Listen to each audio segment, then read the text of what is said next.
Imaginez le pire cauchemar orwellien où notre gouvernement confierait la liberté d'expression sur les réseaux sociaux aux pires militants wokistes du pays.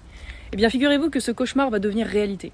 Car c'est exactement ce que la ministre Aurore Bergé vient d'annoncer avant-hier sur France 2. Elle a décidé de créer un organisme de censure des réseaux sociaux avec 12 associations dont, tenez-vous bien, SOS Racisme et le Planning Familial.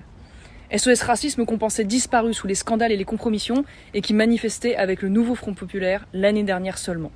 Le Planning Familial qui organise des campagnes avec des hommes enceints et co-signe des tribunes avec des islamistes. Évidemment, le tout sera piloté par l'ARCOM, cette officine dirigée par un socialiste et qui vient de fermer ses 8, mais ne trouve jamais rien à redire au manque de pluralisme sur le service public. Et qui va encore financer ça, alors que le gouvernement cherche 40 milliards d'euros pour combler le déficit et veut augmenter les impôts? C'est évidemment encore vous, c'est encore moi, c'est encore Nicolas.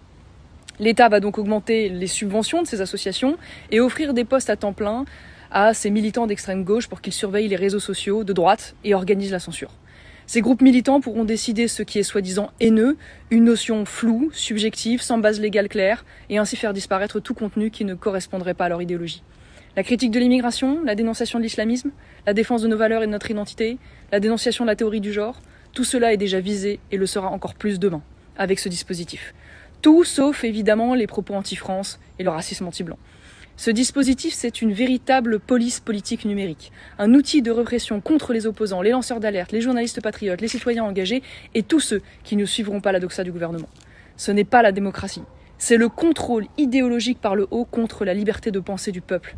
Alors une fois de plus, il va falloir se mobiliser, en parler autour de vous, partager cette vidéo, alerter tous les élus pour qu'Aurore Bergé renonce à transformer les réseaux sociaux en tribunaux de la pensée.